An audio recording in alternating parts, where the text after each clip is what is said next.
Buenas tardes, podemos iniciar. Buenas noches. Hoy vamos a tener una sesión de clase abierta del programa académico Ordenamiento Territorial Rural y Vínculos Urbanos Rurales en Centroamérica y Colombia, que viene desarrollando el CIDER. Y esa sesión abierta está en el marco del segundo curso de ese programa, que es el curso relacionado con metodologías y herramientas para el análisis de las transformaciones, los conflictos y los retos de la ruralidad. La sesión de hoy es la sesión sobre metodologías y herramientas para el análisis de las nuevas ruralidades en América Latina, el Caribe, los casos de Costa Rica, México y Salvador. Esta sesión básicamente fue posible por la coordinación y la sugerencia que nos hizo el profesor Mario Samper, que muy gentilmente ha estado quien ha estado como profesor y nos ayudó en la coordinación de esta sesión o clase abierta para que pudiéramos mirar algunas experiencias en América Latina. Mario pues ha sido fundamental todo este mes en el curso. Él es historiador de la Universidad de Costa Rica con maestría y doctorado de la Universidad de California en Berkeley. Es profesor pues, de varias universidades de Centroamérica, pues no voy a nombrarlas, pero ha sido profesor invitado en la Escuela de Geografía de profesor visitante de la Universidad de Wisconsin, de Madison, de la Universidad de Toulouse. Es también profesor de la Escuela de Geografía de la Universidad de Costa Rica. Ha sido consultor para la CEPAL en el proyecto que se va a presentar hoy de las nuevas narrativas para una transformación rural en América Latina. Y Mario pues ha sido coordinador, aquí no tendría tiempo para señalar, más de 20, 30 proyectos de investigación y coautor de muchas publicaciones con el tema de metodologías de historia social y rural y agraria. Ha trabajado con el ICA, estuvo en uno de los programas más interesantes sobre plataformas de desarrollo territorial rural en Centroamérica, que en su momento se llamó la ECADER.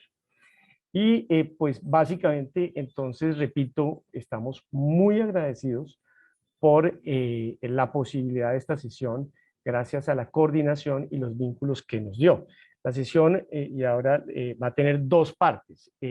Una primera parte, donde pues la idea es presentar el proyecto de nuevas narrativas, de una transformación rural en América Latina, como nos señalaba Mario, que va a estar a cargo de su coordinador, Ramón Padilla. Ahora vamos a ir presentándolos.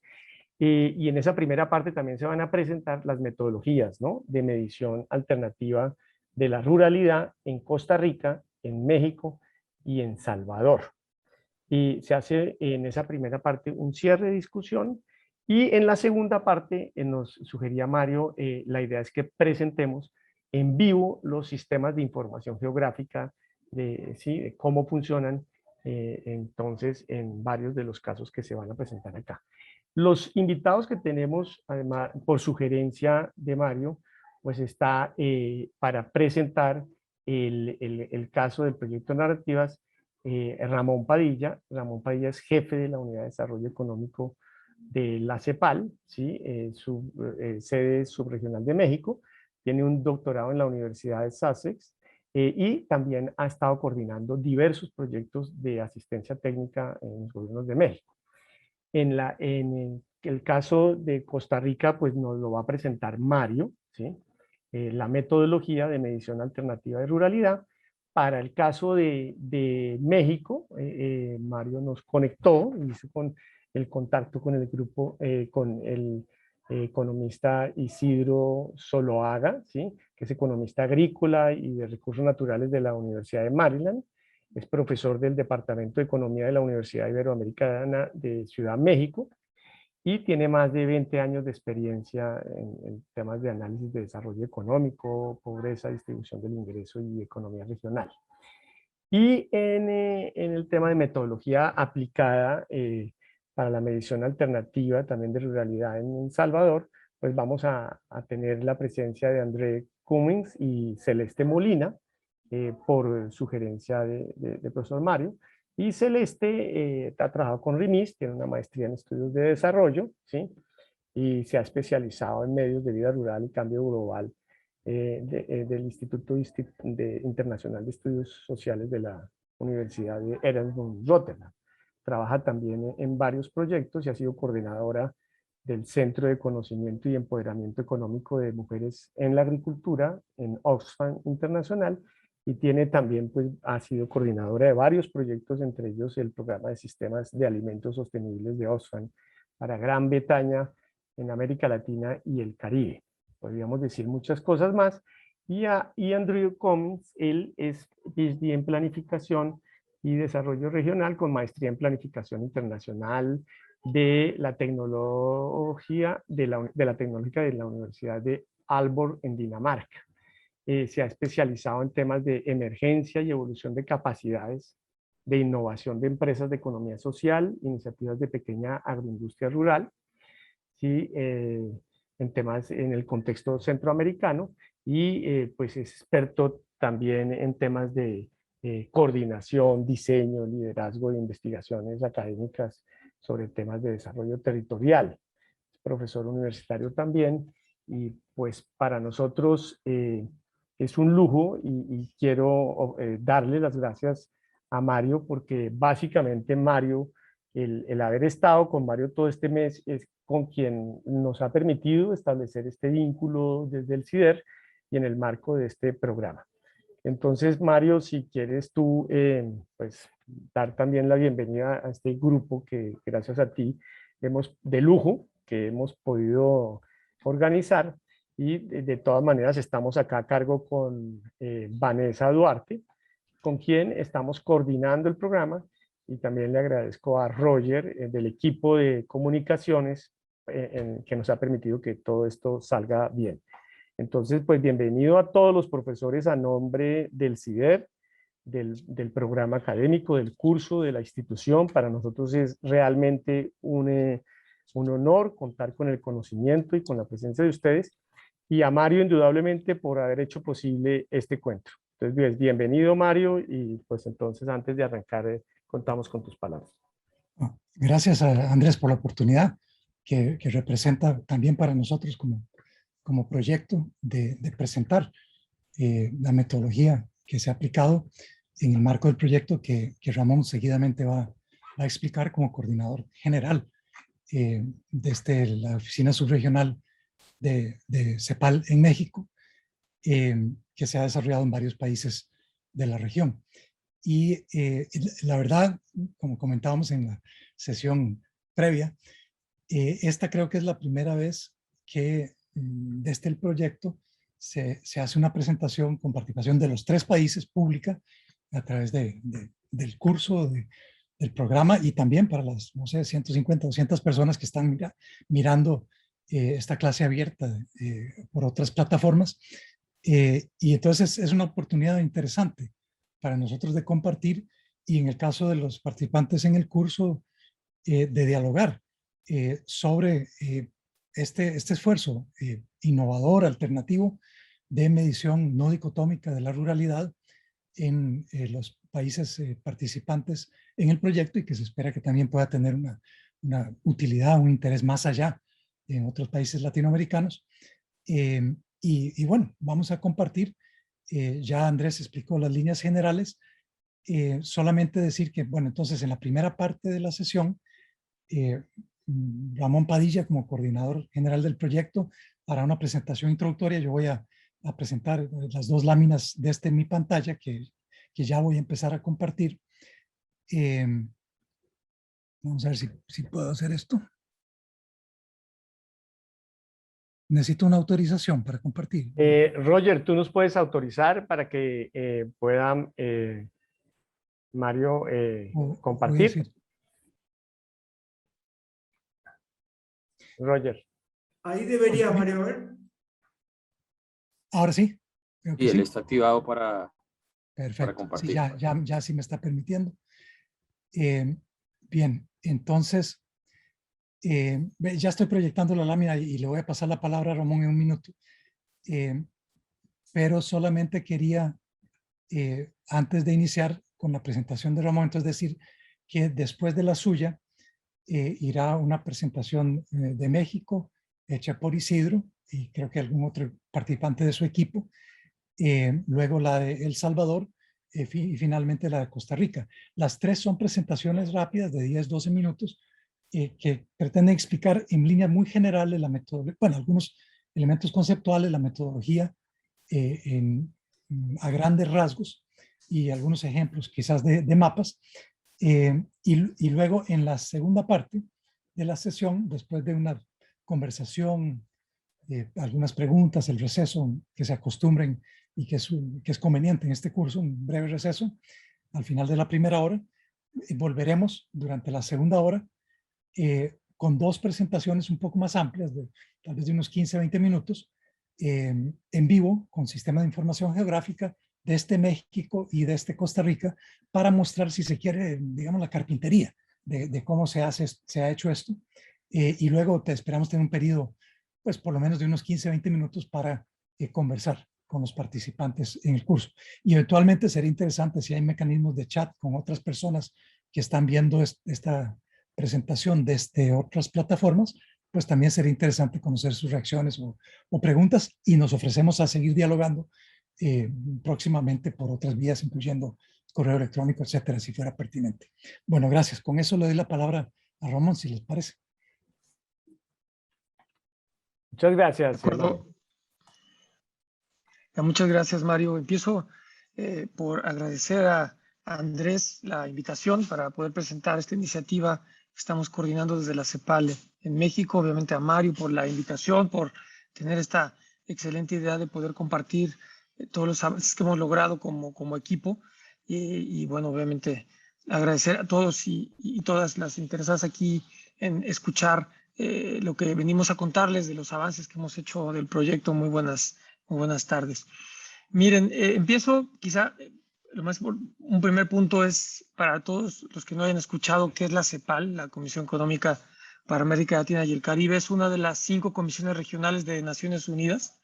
Pertenecemos a la Secretaría General de las Naciones Unidas y tenemos como mandato prestar asistencia técnica a los países de América Latina y el Caribe y generar también conocimientos y evidencia empírica que permita tomar decisiones en cuanto a políticas económicas, políticas de desarrollo social. Y en este marco, desde la CEPAL, llevamos a cabo en diversas áreas iniciativas de colaboración técnica con los países. Y esta es una de ellas. Entonces, cuando se habla de proyectos, esto es colaborar de manera técnica con los países para generar conocimientos, generar evidencia que permita formular políticas públicas y que permita evaluar políticas públicas. En ese sentido, es un proyecto que dura dos años. Mario, si pudieras regresar a la lámina anterior, por favor. Ahí está. Gracias, Mario. Y la iniciativa se llama Nuevas Narrativas para una Transformación Rural en América Latina y el Caribe. Es una iniciativa, como les comento, tiene una duración de 4 años. Y quisiera comentarles un poco por qué surge esto y algunas explicaciones de la selección de los países. Entonces, primero, ¿por qué surge? Nosotros, como organismo internacional, al trabajar con varios países, vemos que América Latina ha sido encasillada como una región de ingreso medio. Pero a pesar de ser una región de ingreso medio, hay enormes disparidades entre los países y al interior de los países. Y a veces esta etiqueta que nos han puesto a América Latina de ingreso medio nos ha cerrado muchas puertas para trabajar con organismos internacionales, en particular los que dan financiamiento, al pensar que ya un país se ha graduado, una región se ha graduado y que no requiere tanta asistencia, tanta colaboración como se tenía en años previos. Pero en realidad, cuando uno ve y analiza, insisto, lo que hay al interior, hay tremendas diferencias, una heterogeneidad territorial muy fuerte, sobre todo atrasos en la parte rural, en las zonas rurales, y las zonas rurales son las que mayores obstáculos y las que mayores retos se enfrentan para alcanzar los objetivos de desarrollo sostenible de Naciones Unidas. Entonces hay un interés de parte de nosotros de CEPAL por abrir una discusión en la región sobre esta heterogeneidad que hay en los territorios y de qué manera se mide y se entiende esta heterogeneidad. Y un tema central es la ruralidad. cuando uno analiza los conceptos de ruralidad en la región, tienen muchos años, en algunos casos décadas, tienden a ser dicotómicos, es decir, lo que es rural es lo que queda por descarte de lo urbano, y con criterios sencillos. La mayoría tiene que ver con población. Las localidades que tienen más de 2.500, más de 3.000, depende del país, habitantes se consideran urbanas, el resto se consideran rurales, sin entender la gran transformación que están sufriendo los territorios rurales en términos de interacción con las zonas urbanas, de las actividades económicas que se realizan en ellos, de las características también culturales y sociales que tienen estos territorios. Entonces, la idea y lo que también viene atrás del proyecto como objetivos específicos es generar evidencia empírica sólida que permita formular políticas de desarrollo rural integrales que incorporen esta nueva concepción de la ruralidad y que tomen en cuenta estas nuevas formas de medir la ruralidad. Y otro tema es qué impacto tiene tener una definición heterogénea, no dicotómica, no estática, en lo rural y en las políticas públicas. Este es un tema central del proyecto, que cómo se define la ruralidad no es neutral en términos de política pública. Si un país tiene un criterio particular para definir lo rural, entonces los instrumentos que genera para el desarrollo de esas zonas tienen estas características incorporadas, ese entendimiento de lo que es lo rural, y obviamente dejan fuera muchos, a veces territorios y a veces características y necesidades propias de los medios rurales por ese entendimiento parcial que se tiene de los territorios rurales. Y un tercer objetivo específico que hemos estado promoviendo es fomentar un diálogo nacional y regional en torno a la reducción de la desigualdad y en torno a la incorporación de criterios distintos para entender lo rural. Todas esas actividades que hemos estado haciendo, somos un grupo amplio, tienen que ver sí con la generación de conocimientos, pero también de promover este diálogo con los gobiernos. Hemos estado en conversaciones constantes con los institutos de estadística, con ministerios de planificación o ministerios de desarrollo social, que son los usuarios de estas definiciones, y que estas definiciones dan un marco a su actuar para el desarrollo de los territorios. Entonces, dependiendo cómo cada uno de estos ministerios incorpora y entiende la ruralidad, es cómo diseña y tiene un acercamiento a los territorios rurales. Entonces, también la idea es generar un diálogo y una conversación para tener impacto en la agenda pública. La siguiente, gracias, Mario. Son tres fases que tiene el proyecto. La primera fase fue primero analizar cómo se entiende lo rural en cada uno de los países, analizar qué estadísticas se cuentan, qué información tienen, y se desarrollaron en cada uno de los países 3 escenarios alternativos de ruralidad, es decir, más allá de esta definición dicotómica, que esto debe ser la definición oficial, ya nos darán más detalles a continuación los equipos país, pero más allá de esta definición dicotómica, se generaron 3 índices alternativos que incorporan características de la nueva ruralidad.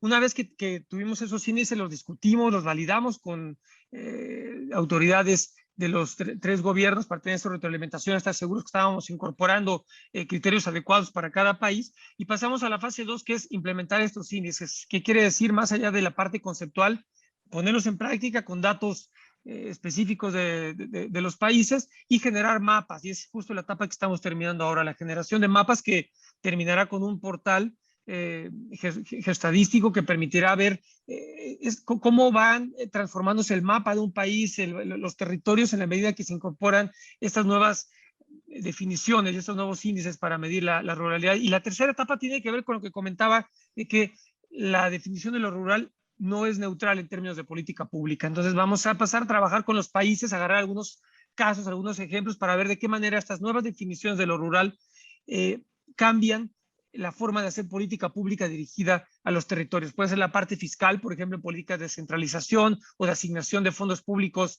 territoriales. Puede ser también en la forma en la cual se hace una regionalización de un país para dirigir los esfuerzos de desarrollo territorial. Un último elemento es la selección de los países. Ustedes dirán, ¿por qué se están trabajando con estos países? Nosotros desde la CEPAL estamos divididos en 3 oficinas. La oficina que está en Chile, la que está en México y una en Trinidad y Tobago. Y tenemos una división regional. Desde la CEPAL en México trabajamos con los países centroamericanos, con México mismo, Cuba, República Dominicana y Haití. Y de estos 10 países con los que trabajamos en la CEPAL en México, seleccionamos 4 que consideramos que primero daban una variedad del tipo de países que hay en nuestra subregión, y 2 tenían una disponibilidad de información mínima para poder trabajar estos elementos territoriales. Entonces ese fue el criterio para seleccionar a Costa Rica, El Salvador, México y Panamá para trabajar con esto. Aquí vamos a presentar a continuación pues, los equipos que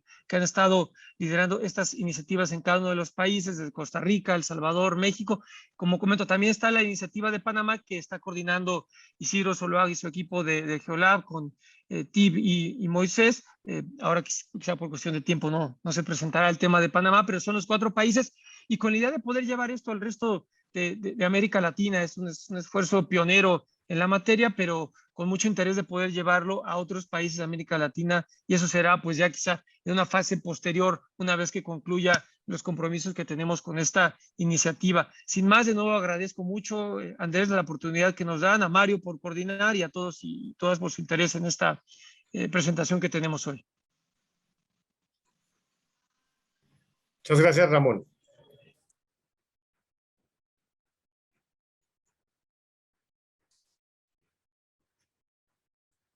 Adelante, Andrés. Seguiría México. Bueno, con gusto. Ahí se ve la presentación, ¿no?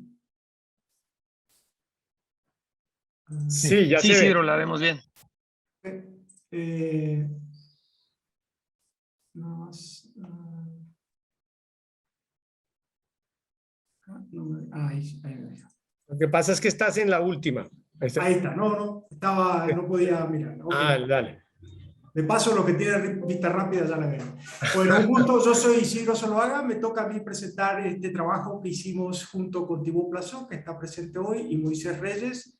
Los 3 trabajamos en la Universidad Iberoamericana, en la Ciudad de México, y llevamos adelante las actividades del Geolab, que está destinada a ser como un punto focal de este tipo de análisis en la Ibero y funciona en el Departamento de Economía.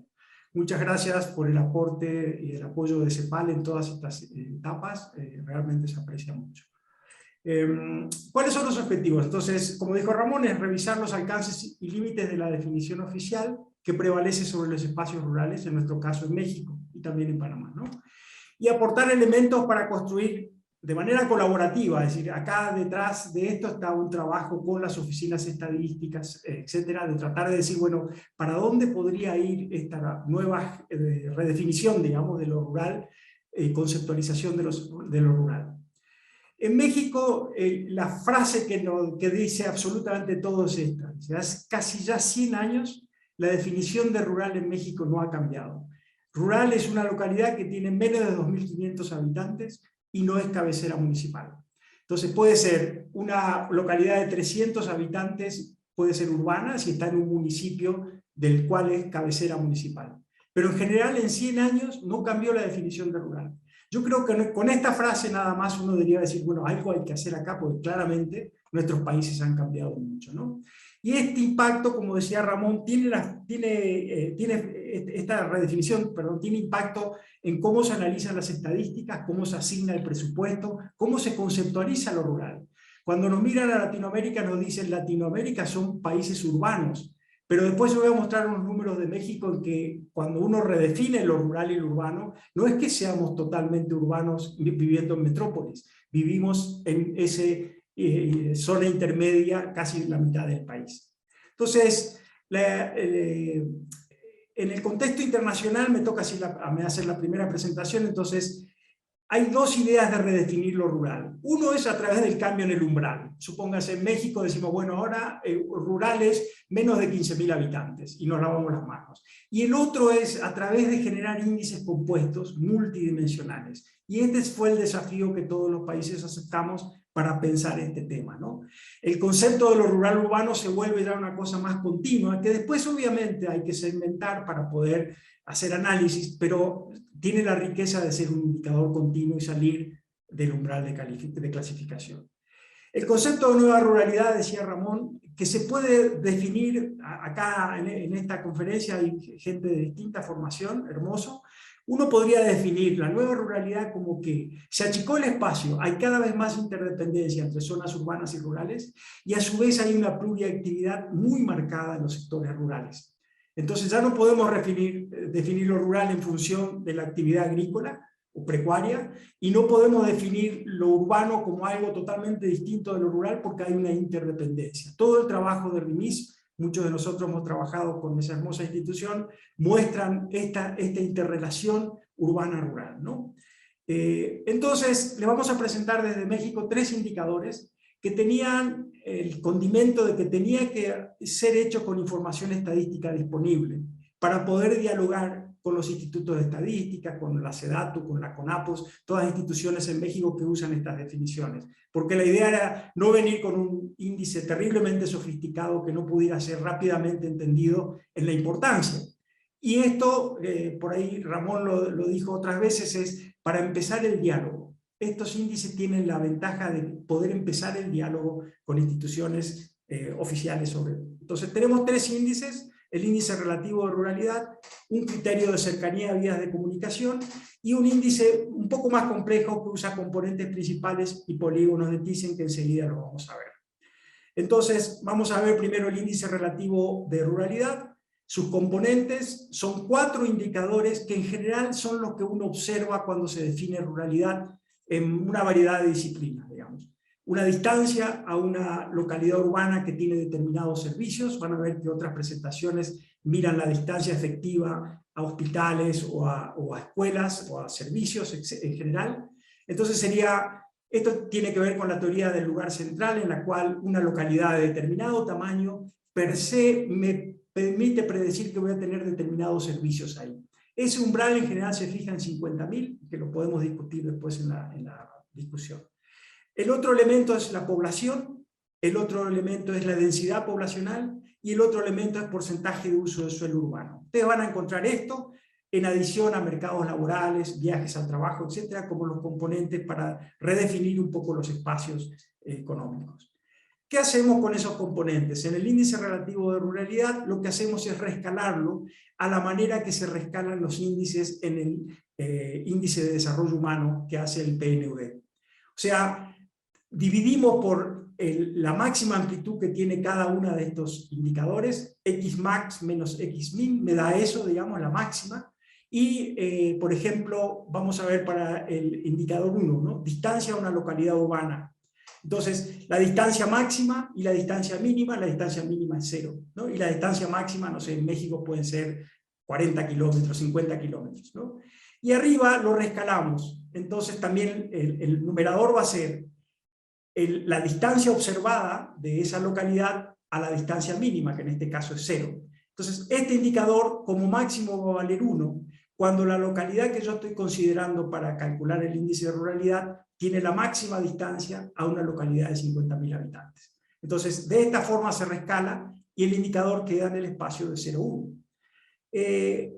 Los otros indicadores hay que reescalarlo al revés, pero también se reescalan. El denominador sigue siendo el mismo, Xmax menos Xmin, pero para que 0 sea un ambiente totalmente urbano y 1 sea un ambiente totalmente rural, lo que hacemos es, por ejemplo, vamos a ver población.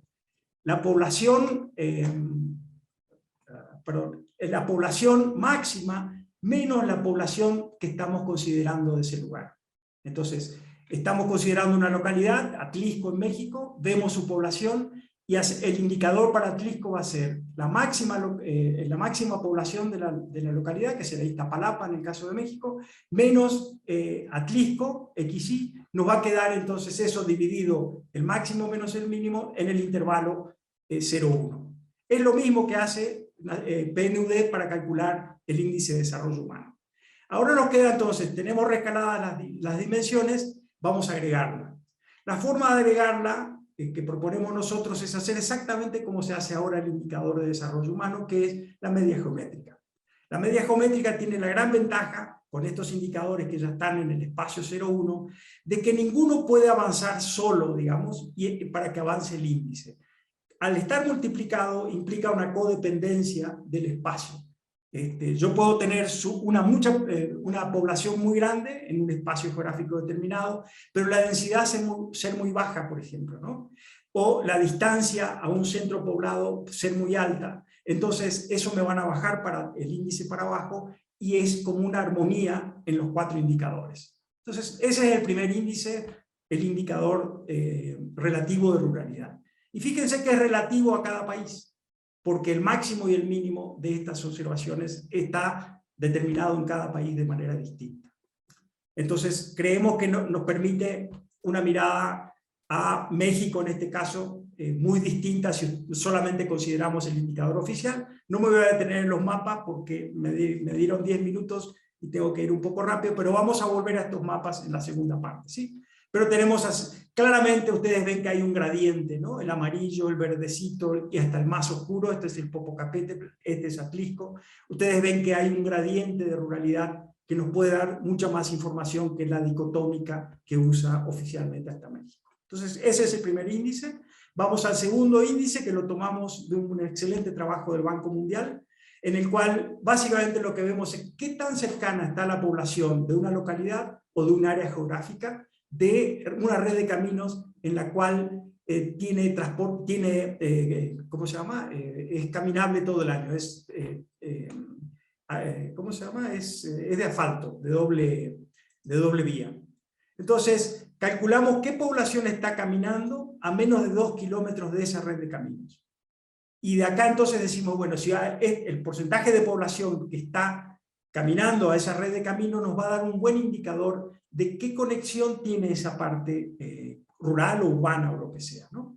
Entonces, calculamos eso, tenemos a nivel de municipio, a nivel de AGEP, en México se usan las áreas geoestadísticas básicas como la unidad mínima en la cual se hace muestreo para el censo, para las encuestas de hogares, etc. Entonces, de vuelta, ustedes ven acá que simplemente con un índice muy sencillo de porcentaje de población con acceso a una red vial transitable todo el año, tenemos distintos colores en el mapa que nos permite salir de esta dicotomía urbana-rural que estamos usando hasta ahora.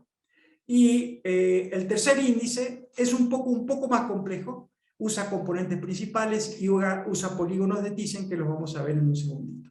¿Cuáles son los componentes? Población total, densidad, cosas que ya vimos, ¿no?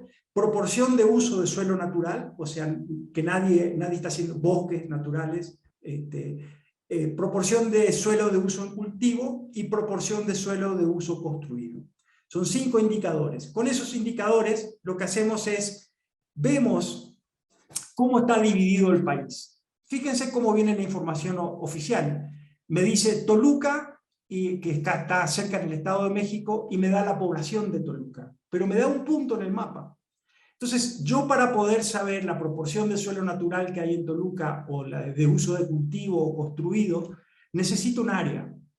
Y una de las formas de hacer un área es a través de estos polígonos de Thyssen, que básicamente lo que buscan es a través de dividir el espacio, encuentra el área que está alrededor de este punto, está más cerca de este punto que de cualquier otro punto.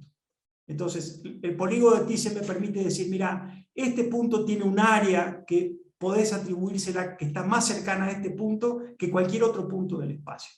Entonces, esto nos dan áreas. Una vez que tenemos áreas, podemos sacar proporción de uso del suelo natural, cultivo, construido y la densidad poblacional, que no podemos sacarla con la información que nos da una localidad como un punto, ¿no? Entonces, con eso lo que hacemos son análisis de componentes principales, que básicamente es un análisis de cómo covarían estas variables. Por ejemplo, estas 3 variables, población total, densidad de población y uso de suelo construido, covarían mucho más cuando una sube la otra y sube la otra, que con proporción de uso de suelo para cultivo o proporción de uso de suelo natural. Entonces podemos construir una variable con estos pesos, ¿no?, que nos permiten resumir estas 5 dimensiones en una sola dimensión, ¿sí? Entonces, vemos un segundo factor principal que toma en cuenta, fíjense, la baja carga se llama, que tienen los 3 primeros factores, y está cargado principalmente en la proporción de uso de suelo de cultivo y la proporción de uso de suelo natural. Entonces, esto nos permite a nosotros, con 2 dimensiones, resumir 5 variables, que podrían ser más, ¿no? Y acá nos da, estamos descansando acá en un trabajo de Salomón Fernández, que es excelente trabajo, básicamente se los estamos replicando con cifras más actualizadas, ¿no? Entonces tenemos los 3 elementos, tenemos los componentes, tenemos un análisis de componentes principales que nos permite reducir de 5 dimensiones a 2, tenemos los polígonos de Thyssen, y ahora, entonces lo que tenemos que hacer es cómo hacemos un análisis de clúster que nos permitan a nosotros ver en el espacio qué componentes salen juntos, ¿no? Un análisis de clúster lo que dice es la cercanía de un punto en el espacio, cerca de qué otros puntos estás en base a estos 2 componentes y más lejos de otros. Y el análisis de clúster lo que nos permite es una métrica para separar espacios, en México, en este caso, en categorías. Entonces, esas categorías que encontramos son, por ejemplo, rural agrícolas, rural natural, rural mixto, urbano, urbano agrícola y urbano natural. En base a, anclamos en densidad, por ejemplo, densidad baja, cuando la densidad es muy baja, pero el suelo está principalmente en más del 50% destinado al uso agrícola, decimos que es rural agrícola, porque no hay una localidad fuerte, no hay densidad poblacional y hay un mayor porcentaje de cultivo.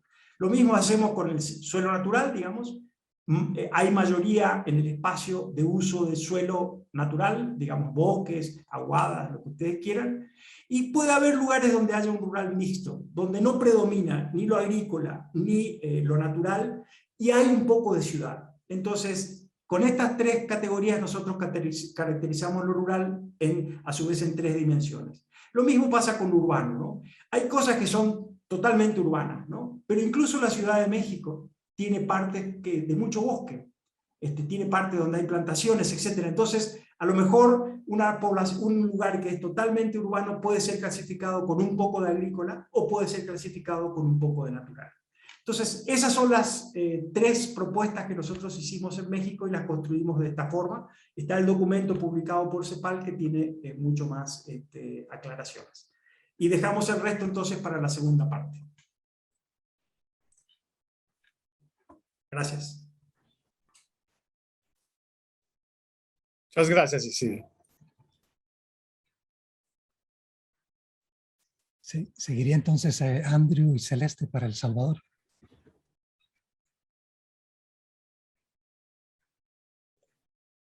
Adelante, Celeste.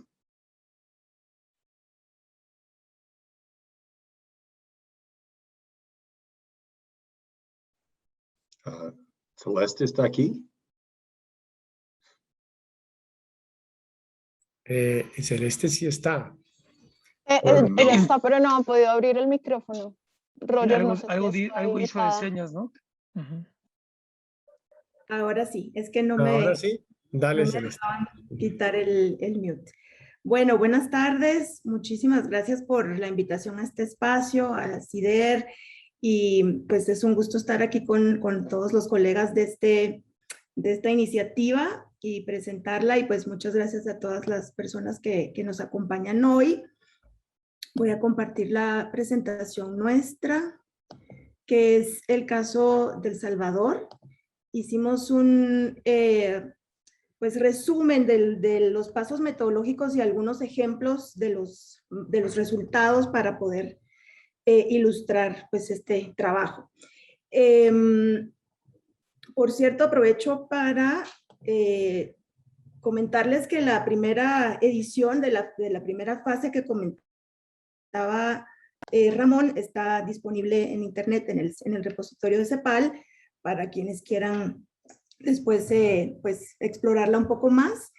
Y en este equipo pues está Andrew Cummings, mi colega que también va a compartir hoy la presentación conmigo, pero también César Sánchez, Marielos García, Astrid Gómez y David López, que también es un colega de RIMISP.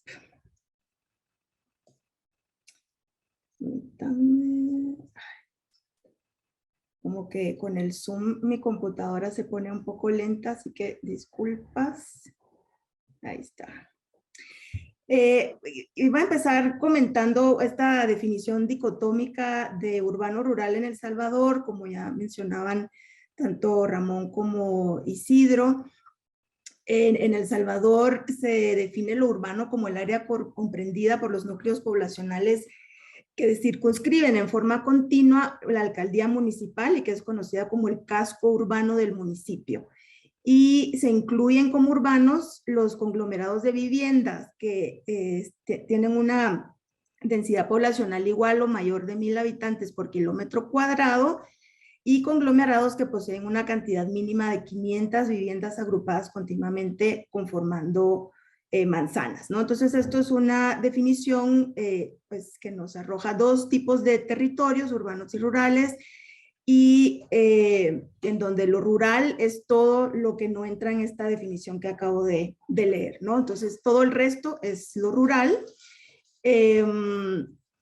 Y pues esto responde a criterios de consideración histórica, de densidad de población sobre todo, y pues vamos a ver un poco en los mapas eso cómo se ve. Como decía, nosotros la metodología que proponemos plantea tres diferentes escenarios que van como agregando con base en la estadística nacional disponible algún nivel más de complejidad. Entonces empezamos desde esta definición dicotómica para que creemos es importante también conservar para fines de comparaciones históricas, pero vamos en cada paso metodológico agregando un nuevo nivel de complejidad del escenario. Entonces, como mencionaba, esta definición dicotómica es lo rural es lo que es menos de 1,000 habitantes por kilómetros cuadrados, urbano es mayor o igual a 1,000 kilómetros cuadrados y se añaden algunas variables cualitativas como la presencia de cabeceras políticas, ¿no? Y esto nos arroja dos tipos de territorios. En El Salvador no existe una tipificación oficial, digamos, territorial, rural y urbana para todos los municipios, pero puede calcularse a partir de la estadística. Lo que hicimos es calcular el peso de los hogares urbanos para cada municipio y establecimos un umbral de 70% o más de hogares urbanos y para ver cuáles son los municipios que están arriba de ese umbral. Eso es lo que nos arroja este mapa que están viendo ahora, en donde entonces vemos que, según esta definición dicotómica, el 87% del país es rural y el 13% del país es urbano. Ahora nosotros aprovechamos pues el trabajo que desde RIMIS se viene desarrollando ya desde hace algunos años y que antes de iniciar esta colaboración con CEPAL habíamos empezado a desarrollar justo para El Salvador y agregamos entonces este concepto de los territorios funcionales que entendemos como conglomerados, ¿verdad? Clústeres de municipios funcionalmente integrados por dos criterios. El de la intensidad de conmutación laboral entre territorios municipales y la existencia de corredores de luminosidad nocturna generada por dinámicas de conurbanización y del desarrollo de actividades en corredores que vinculan un municipio con otro. De esa manera, en este trabajo previo, en donde también participó Andrew y otros colegas del equipo, se establecen 31 diferentes territorios funcionales, todavía sin tipificación en el continuo entre urbano y rural y aplicando un umbral de igual a o mayor a 0.94. Y para fines de este estudio se hizo un poco de experimentación y se estableció un umbral de igual o mayor a 0.95 porque vimos que esto genera resultados que agregan valor en términos de lo que conocemos de la realidad, de cómo hay estas vinculaciones socioeconómicas entre territorios de diversa naturaleza en el continuo entre lo urbano y lo rural. Entonces, a partir de acá, vamos a ver que en los diferentes escenarios que vamos a presentar, estamos haciendo, viendo los resultados para el nivel municipal y para el nivel de estos territorios funcionales que hemos establecido. Este es la configuración de los 31 territorios funcionales que les comentaba. De aplicar esa metodología, pues sale esta configuración de territorios funcionales, en donde el área metropolitana de El Salvador está como por esta parte de acá.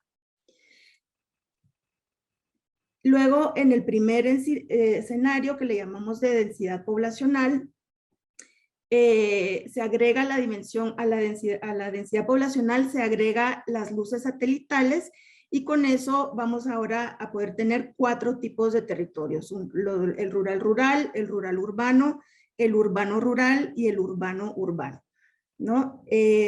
Cada píxel de las luces satelitales representa aproximadamente 1 kilómetro cuadrado, que es una aproximación no solo de la densidad poblacional, ¿verdad? Viviendas, escuelas, población, sino también de la densidad económica, entonces fábricas, establecimientos, etcétera, y de la densidad de interacciones poblacionales, como carreteras primarias o secundarias. Este es el resultado, es el mapa que resulta para el nivel de municipios, ¿verdad? Aplicando estos umbrales de 1000 habitantes por kilómetro cuadrado, y al menos el 30% del territorio que tiene una intensidad de luz de 10 escalas. Entonces vemos que ahora pasamos de lo que antes salía un 87% de ruralidad, ahora vemos en estos 4 tipos de territorios que solo el 83% es rural-rural, un 10% es rural-urbano, apenas un 2% es urbano-rural, y un 5% es urbano-urbano. Entonces, ya aplicando estos criterios que agregan a la densidad de población la intensidad de luz, pues podemos ya tener 4 tipos de territorios, y estos son los resultados que arroja. Y para el caso de los territorios funcionales, pues lo que se hace es, a nivel de territorios, no se toma en cuenta la variable de cabecera departamental, se agrega solo para conformarlos, ¿verdad? Los territorios funcionales en términos de la variable de densidad poblacional y la intensidad de luz, obteniéndose así una media para cada territorio funcional, y volviéndose a aplicar los 2 criterios de si al menos tiene 1000 habitantes por kilómetro cuadrado y si ese territorio tiene una cabecera departamental. Entonces acá vemos que aplicando estos criterios, pues tenemos que un 68% de los territorios funcionales es rural-rural, 20% es rural-urbano, y urbano-rural 6% y urbano-urbano el 6%. Entonces vamos viendo cómo, aplicando diferentes criterios, va cambiando pues cómo definimos ese nivel de ruralidad o de urbanidad. Y paso ahora con mi colega Andrew para que les comparta los otros 2 escenarios. Adelante, Andrew. Tú me dices. Entonces aquí agregamos otro nivel de complejidad. Sabemos que tenemos población, tenemos las luces nocturnas que incluye población, pero también incluye elementos de la economía. Entonces decidimos focalizar en algo que entendemos como funcionalidad económica, con varias variables que tienen que ver con lo económico, y agregamos esta complejidad a la tipificación en 4. Veamos cómo sale el resultado en el mapa. Entonces, tenemos aquí, y ustedes pueden ver que El Salvador tiene una realidad en donde al lado izquierdo, centro, y hacia la izquierda tenemos una conglomeración de municipios con mayor grado de lo urbano, y tenemos una división del país. El país realmente se divide en 2, y tenemos mucho más ruralidad para mí, el lado derecho de la región oriental del país. Y también se nota, hay una franja norte que también es principalmente clasificado aquí a nivel municipal en rural. Entonces se nota en función de planificación, en función de otros tipos de trabajos, el país tiene estas configuraciones. Veamos cómo se puede ver ya funcionalmente integrados los territorios. Siguiente. Entonces aquí podemos ver un poco más nítidamente, solo viendo los territorios que tienen esta integración funcional. Tú puedes ver cómo está muy centralizado alrededor del área metropolitana, pero incluso en el área metropolitana hay divisiones, sí, que está exactamente donde Celeste lo está viendo, y hay un centro en la franja marino costero que tiene características. Siempre puede ver en la franja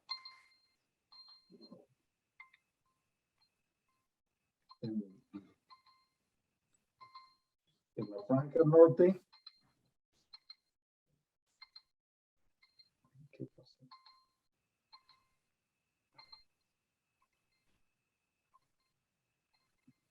En la franja norte, perdón, puse.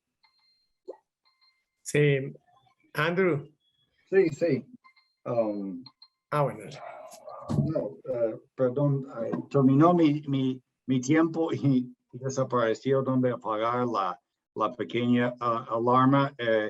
Solo pasamos al último.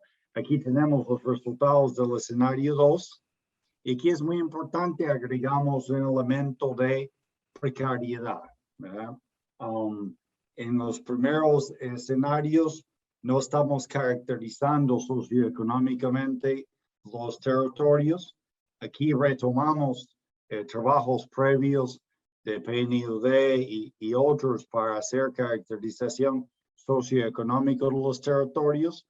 Entonces mantenemos la última segregación en 4 tipos, pero le agregamos precario o no precario en cuanto a condiciones del hábitat y condiciones de la vida de las personas en su bienestar o pobreza multidimensional en su esencia. Entonces, sin entrar en los detalles, podemos ver cómo entonces vemos el territorio.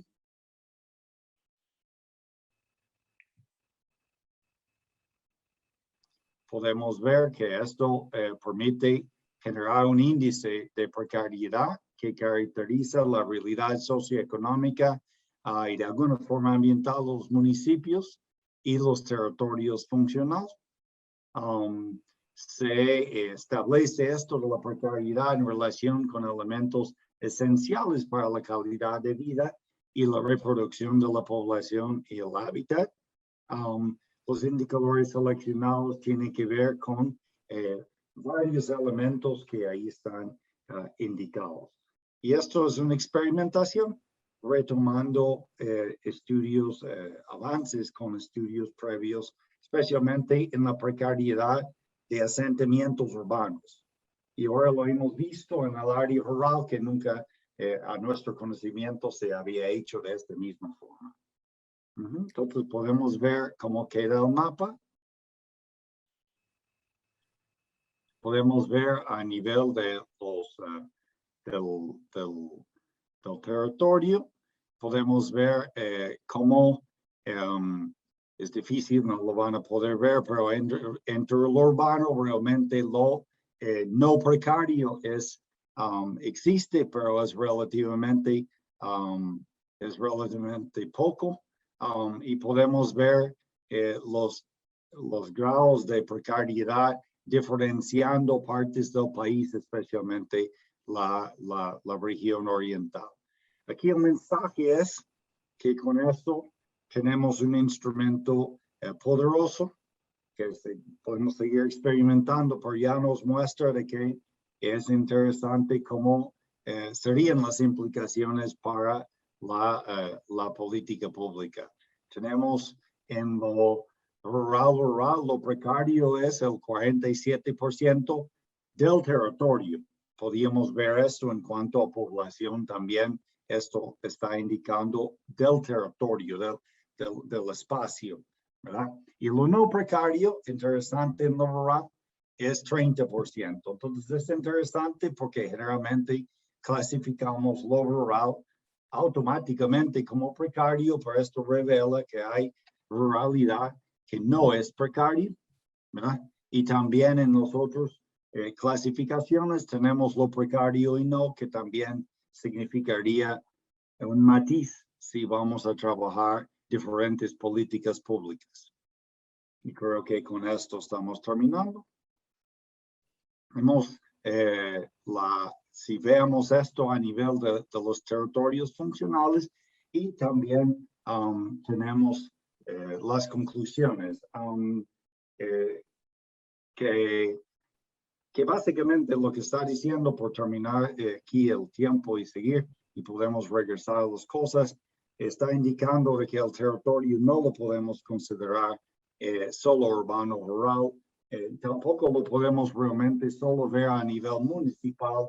Es muy importante esta aglomeración de los territorios funcionales que tienen esta integralidad, porque sí podemos abordar estos territorios y deberíamos de olvidarnos de otras cosas como los departamentos que realmente en función del desarrollo ya no tienen razón de ser histórica. Muchas gracias.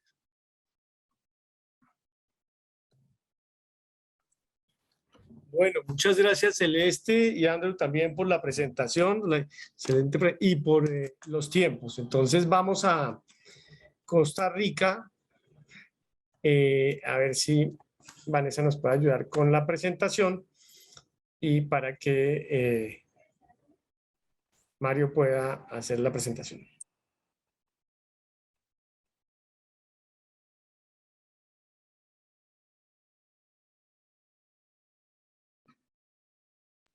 Sí, un momento, por favor. No te preocupes.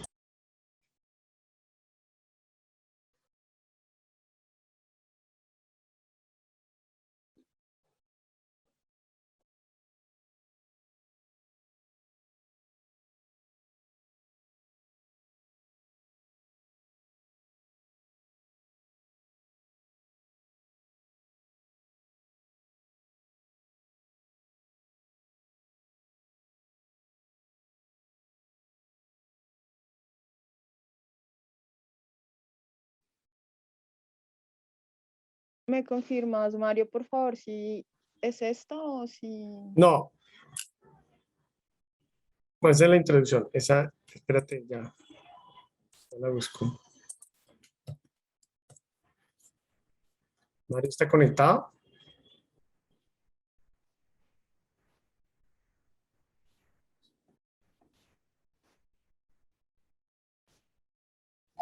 Ahí te la mando.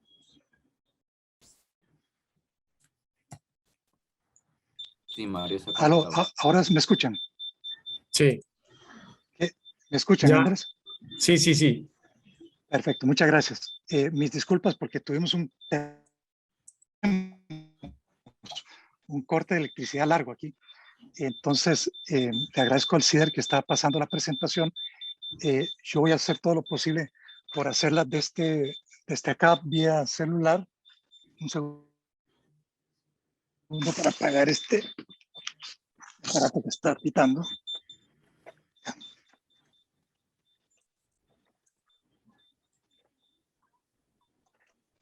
Ya, ahora sí. Y si yo no lograra terminarla, Marco Martínez, el geógrafo de nuestro equipo, la va a completar. ¿Me siguen escuchando? Sí.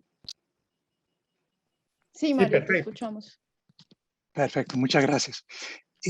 Bien, además de Marco, decir que en el equipo participaron dos economistas, Milagro Saurio de la Universidad de Costa Rica, con una amplia experiencia justamente en el tema del estudio de lo urbano y lo rural en el país, y que hizo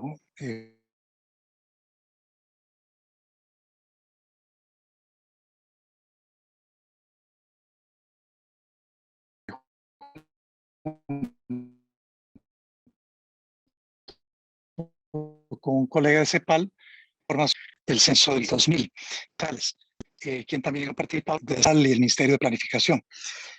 Bien, entonces, lo primero es, ¿por qué una medición alternativa de la ruralidad actual en el caso de Costa Rica, dentro del marco del planteamiento general sobre la necesidad y pertinencia de superar la dicotomía urbano-rural, como explicó Ramón?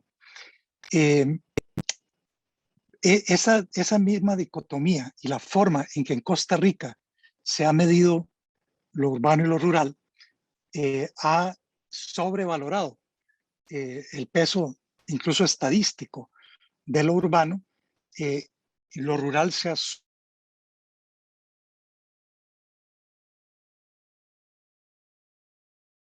Se nos está yendo, Mario. No sé, entonces, yo creo que tiene problemas de conexión, entonces, a ver si podrías pasar a a presentar la de Costa Rica o no.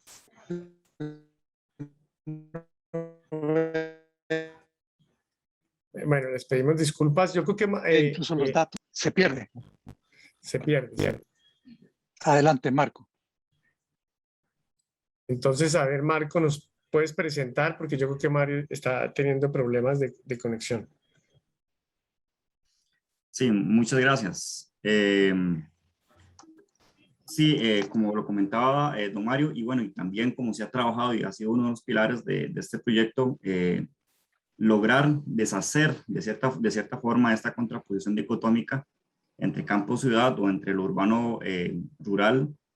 Y en Costa Rica, pues también, y nosotros, bueno, en el sentido aquí es el INEC, el Instituto Nacional de Estadística y Censos de Costa Rica, es quien se ha encargado de caracterizar estas dos pues, categorías dicotómicas en el país. Y en ese sentido, pues hemos tratado de comprender y caracterizar y realizar una serie de subindicadores para hacer un indicador general que pueda explicar esta nueva, digamos que una nueva ruralidad en el sentido de Costa Rica, ¿verdad? De actualizar los términos de ruralidad en el país. Asimismo, pues proponer categorías de ruralidad locales que permitan abordar las interacciones y estas sinergias a mayores y menores escalas. Vamos a ver que nosotros pues utilizamos diversas escalas de análisis, ya sea de interpretación y de toma de estos datos para analizar y desarrollar los productos, además de también orientar estrategias y planes de desarrollo y políticas, programas de inversiones públicas. La siguiente, por favor. Si don Mario ya vuelve a tener una reconexión de su internet, nos avisa y pues él puede tener la intervención. Entonces, redefinir lo urbano, lo rural y lo urbano en sus propios términos, pues era necesario primero entonces ver cómo eran esas definiciones a nivel país e históricas, cómo las han definido las diversas instituciones. Y vemos que lo rural es una relación económica, socioocupacional y cultural estrecha con un acervo de recursos naturales. Es muy importante que eso se relaciona con los recursos naturales y su acervo. Los grados de artificialización del medio, es decir, esa área urbano o esa área ocupada, que era natural y ha sido ocupada por el ser humano para antropizarla o para generar una impermeabilidad del suelo en este sentido. Altos servicios ambientales para la sociedad, patrones de asentamiento y densidades demográficas variables, también pensando en que hay una densidad poblacional un poco más amplia en un valor o un dato más pequeño, ¿verdad? Y una localización y una dispersión poblacional muchísimo más amplia que la urbana. Interacciones con ciudades pequeñas, intermedias, etc. Y lo urbano pues estaría caracterizándose como ocupaciones no relacionadas directamente con los recursos naturales, es decir, al menos aquí en la ciudad principal, que es San José, que es la capital, y sus ciudades satelitales o periféricas, tienen unos recursos naturales o bosques no tan significativos como lo tienen, por ejemplo, otras ciudades en Latinoamérica, y hay altos grados de artificialización del medio, del suelo, es decir, espacios antropizados, impermeabilizados para el desarrollo de ciudades, de viviendas, edificios, etcétera. Hay altas demandas, impactos ambientales, es decir, una alta demanda por consumir el medio y por ende va a generar impactos ambientales. Patrones de asentamiento compactos y altas densidades poblacionales. Esa sería otra de las características. Y vemos acá cómo podemos mezclar esa artificialización del medio con los acervos naturales o los recursos forestales que tenemos disponibles para Costa Rica. Costa Rica tiene un 50%, un 50-52% con cobertura boscosa, con reservas privadas y estatales, y un 25% del país es dedicado a la conservación del medio. Entonces podemos ver que hay una alta cobertura forestal. Esto es como de los 80s, 90s hacia la actualidad, que hemos tenido un alza en la cobertura y en la conservación del medio. Y la artificialización del medio se concentra principalmente donde está el casco central o el área urbana a nivel nacional, y vemos cómo empieza a dispersarse algunas ciudades satélites respecto al centro de la ciudad, y algunas pues sí son las más representativas en las provincias como Liberia, que tenemos un aeropuerto internacional. La otra sería la ciudad de Limón, que sería nuestro puerto de exportación, y otras como Pérez Celedón, etc. La siguiente, por favor. Ok, bueno, aquí hicimos una mezcla de escalas, como les mencionaba, donde también debíamos de extrapolar nuestro análisis a diferentes territorios y diferentes regiones de análisis que tenemos en el país. Este proyecto a nivel nacional fue también mancomunado con Mideplan, que es el Ministerio de Planificación y Desarrollo. Bueno, el INEC, que fue quien nos dio toda esta información base del censo del 2011, que fue el último, y con el Instituto de Desarrollo Rural. Entonces debíamos y nosotros queríamos ver este análisis en los diferentes territorios que convergen con el concepto de ruralidad. Es decir, vienen los territorios, las regiones de planificación, que son regiones un poco más macro, contemplando cantones, etcétera, y los territorios rurales también, que vienen con cantones, pero un poco con distritos, y vienen luego cantones, y luego vienen distritos, que es la subunidad cantonal. Entonces, es un juego escalar y de datos muy interesante. La siguiente, por favor. En nuestra metodología, la primera etapa, bueno, fueron 3 etapas. En la primera etapa, calcularon 3 índices de ruralidad. Primero hicimos uno tridimensional, funcional y multivariado. En esta etapa, bueno, fue la propuesta teórica del proyecto, además de la propuesta de los 3 índices. En el tridimensional se realizaron 2 análisis de conglomerados donde teníamos población, teníamos la densidad poblacional, y teníamos, bueno, la población y densidad como una variable, y luego teníamos bosque como acervos naturales o el conteo areal de bosque realizado por el Estado, por la entidad del Estado que vigila y monitorea los bosques, y también el empleo en el sector primario empleado. De esta variable pues venía ya del censo poblacional, que es del 2011. El funcional, que sería el otro índice, también por análisis de conglomerados o por clusters, analizamos los desplazamientos laborales o la conmutación laboral y la mancha urbana. Esta mancha urbana fue extraída de un dataset o de un repositorio internacional tras una investigación de unos investigadores chinos, valga la redundancia. Entonces nosotros tomamos este dato que fue del 2017, que es un dato a nivel internacional, y lo que nosotros fue tomarlo y escalarlo a nivel país, derivado de imágenes de Landsat. Entonces el dato es muy preciso, y para la escala que nosotros estamos trabajando nos permitía tomar un muy buen dato. Y el multivariado también por análisis de conglomerados teníamos el acceso a servicios, áreas protegidas y corredores biológicos. Aquí queríamos ver más que todo cómo era el manejo y cómo era la protección de estos acervos, que fueron calculados también en parte en el tridimensional. El siguiente, por favor. Aquí vemos rápidamente porque luego ustedes los vamos a ver en la segunda etapa, que se los voy a mostrar, la representación cartográfica de los 3 índices, y los 3 índices muestran, tienen una representación muy variada, son como las 3 facetas de la ruralidad costarricense en este sentido.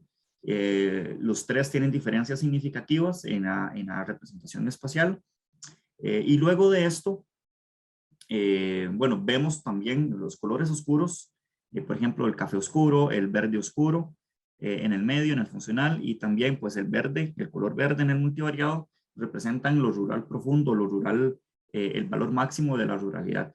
Y vemos cómo estos se están representando en las periferias, en las zonas costeras del país, en las periferias y en las limítrofes.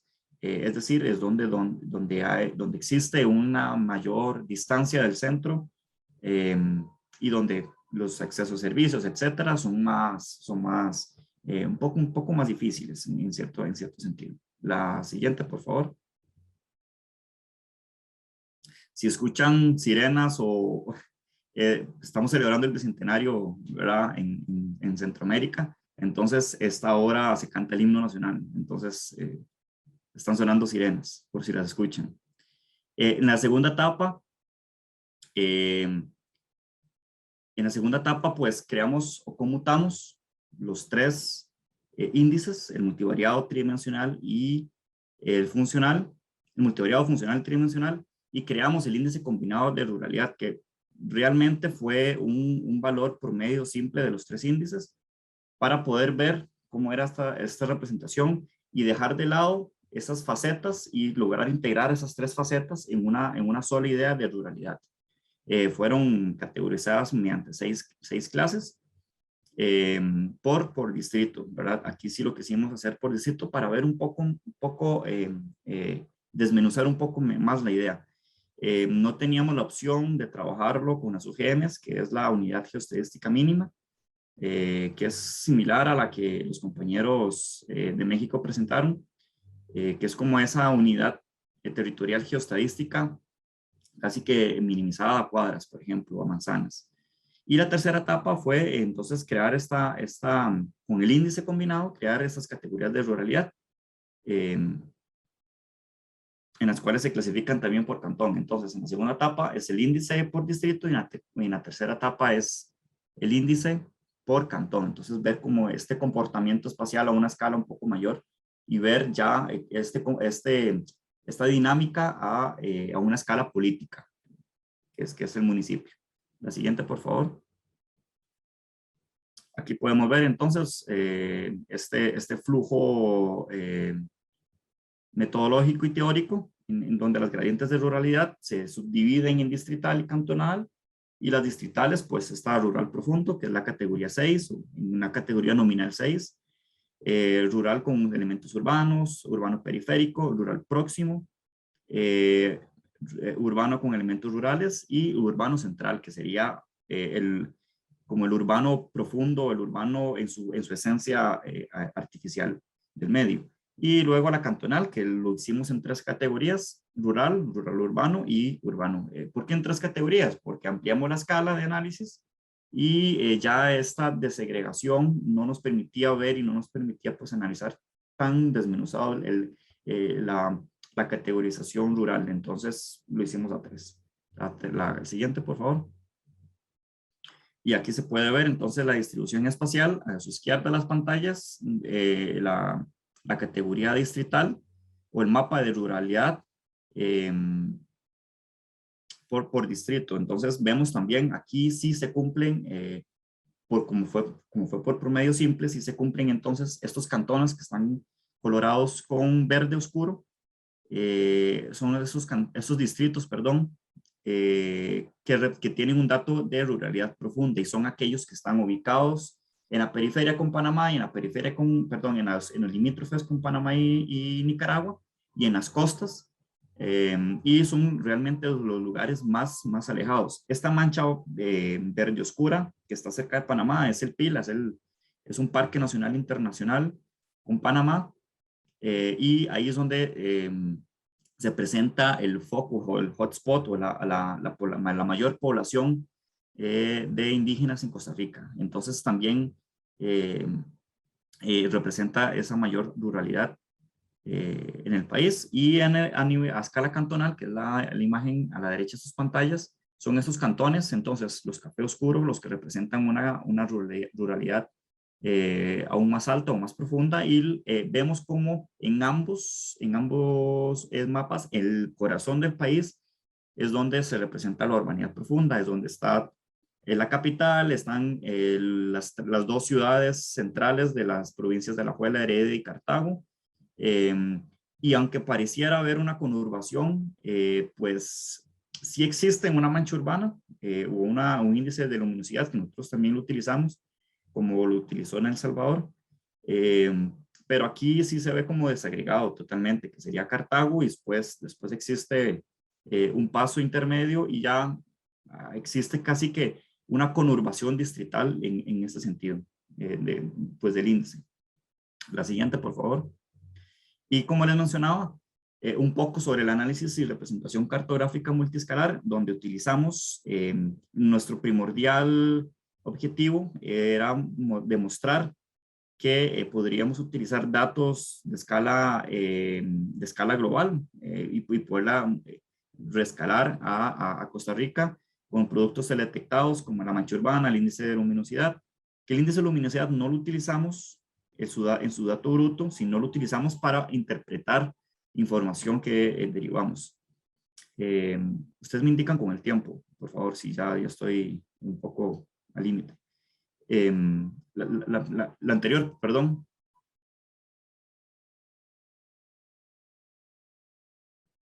Sí, gracias. Y entonces pasamos de lo nacional, de la escala nacional, fuimos jugando un poco con la escala regional, con las regiones de planificación, como les mencionaba, que son del Mideplan, y luego con los territorios rurales. Y a esto fuimos también abriendo espacios a interpretaciones y desarrollos en la escala cantonal y la escala distrital. Venimos trabajamos con gran parte, se puede decir que el 60-70% de los datos creados para este índice fueron adquiridos por el Censo Poblacional del 2011, y lo demás también por índices socioeconómicos que los utilizamos para contrastar un poco la información y ver correlaciones espaciales y ver qué tan atinados estamos nosotros con otros índices a nivel nacional. La siguiente, ahora sí, por favor. Me parece que es la última. Y bueno, aquí queremos también demostrar cómo nosotros hicimos juegos para interpretar un poco la ruralidad a los territorios rurales. En la imagen izquierda superior vemos que la región central con sus territorios rurales demarcados en amarillo, y vemos cómo es la región que tiene claramente pues, los mayores distritos de urbanidad, pero curiosamente también tiene distritos netamente rurales, como también limitan con Talamanca y algunas áreas indígenas. Y el territorio Brunca, que sería la imagen superior derecha, es un territorio que cuenta con el mayor índice o los mayores valores de ruralidad a nivel nacional. Sin embargo, cuenta con una ciudad satélite principal que sería San Isidro del General, o llamada aquí comúnmente como Pérez Celedón también, por ser la ciudad principal del cantón. Sin embargo, está muy alejada de los territorios netamente rurales. Y estos territorios, estos distritos rurales son realmente lejanos del centro capital o del centro del país. Y abajo vemos las dos imágenes representativas a los mismos territorios, a las mismas regiones, con el índice de luminosidad, que esto es un índice creado de 0 a 100, donde 100 pueden ser las ciudades top metrópolis, New York, Londres, etc. Y en Costa Rica el valor máximo anda por 60, que es el área central en Costa Rica. Y vemos cómo ahí existe esa mancha urbana y una conurbación lumínica en el centro del país, y vemos también cómo se distribuyen algunas otras ciudades satélites. Y en la región Brunca, pues es una densidad lumínica muy baja, apenas unas manchitas ahí distribuidas por la carretera interamericana, la ruta 2, y algunas cercanas a Golfito, Sabarito, etc. La siguiente, no sé si ya sería la última. De nuestra parte, esa fue a grosso modo la metodología y un poco de los resultados en Costa Rica. Más en la segunda parte les mostraremos en sistemas de información geográfica los datos. Muchas gracias.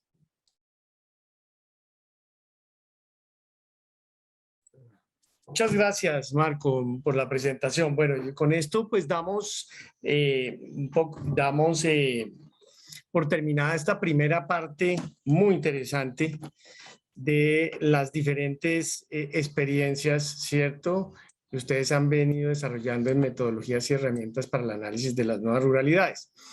Entonces vamos ahora recogiendo, pues o sea, sí, ahí podemos abrir el chat para algunas preguntas, pero yo quería como generar una conversación de unos 10 minutos con ustedes y entre ustedes, y quería plantearles algunos temas para que lo podamos responder de diferentes maneras. Por ejemplo, en el caso de lo que se presentó en la primera charla, que nos señaló Isidro sobre México, me gustaría, porque tal vez en la última parte, no sé si alcanzaste a explicar, cómo afecta esas nuevas definiciones de ruralidad y los criterios, y lo tenías en el mapa, los análisis de indicadores de pobreza. A ver si nos puedes, o sea, cómo se puede leer la incidencia de la pobreza multidimensional en esa continuidad rural-urbana. Y también si ya han hecho algunos ejercicios de mirar cómo afecta esa tipología en temas de otros indicadores de exclusión social, por ejemplo, que tengan que ver con jóvenes rurales o digamos, con temas de género. Esa sería una primera pregunta para Isidro. Para el grupo ¿cierto?, del Salvador también, que presentan los 3 escenarios de territorios funcionales, ustedes hicieron cómo varían los territorios funcionales entre el primero y el tercer escenario. Pero sería bueno una reflexión, ¿qué implicaciones en términos de un ejemplo? Porque pues es una pregunta muy general, pero podría tener el tema de políticas sectoriales sensibles al escenario primero o el escenario tercero de precariedad. Y si ustedes tuvieran que, por ejemplo, escoger una y dar un ejemplo de por qué es utilizar un escenario frente a una política sectorial, llámese de hábitat, de vivienda, de educación, de salud, es decir, ¿qué implicaciones tendría eso? ¿Cierto? Y si es posible entonces entrar en esa discusión. Ese sería el segundo. El tercer tema que sería abierto, y también para la última presentación que hacen, y también para todos 2 temas, que me pusieran como ejemplo, a partir de esas, y para Costa Rica también, ¿cuáles tendencias de transformación de lo rural ustedes quisieran rescatar como resultado de esas mediciones que ustedes antes no hubieran visto? O sea, que se puedan... Y cerramos con eso, porque yo creo que una discusión fuerte es qué implicaciones tendría eso para la coordinación institucional, pero se nos saldría. Entonces, pues una pregunta inicial para México, una segunda para Salvador, y una tercera, pues la de tendencias de transformación de lo rural para el caso de Costa Rica. Y si quieren, pues abrimos espacio para la discusión entre ustedes. Seguro. Gracias, Andrés. Empiezo yo, entonces voy a tratar de ir rápido para que los colegas tengan tiempo. Una de las formas de ver es la utilidad de estas redefiniciones de los espacios rurales, ¿no? Nosotros para presentarlos hoy habíamos preparado el de indicadores de pobreza, pero están un montón de otros indicadores como los que vos preguntabas, escolaridad, acceso a servicios, etcétera, ¿no? Pero fíjense esto, acá están el color del mapa, ¿se acuerdan la presentación? Me retrotraigo un poquito acá.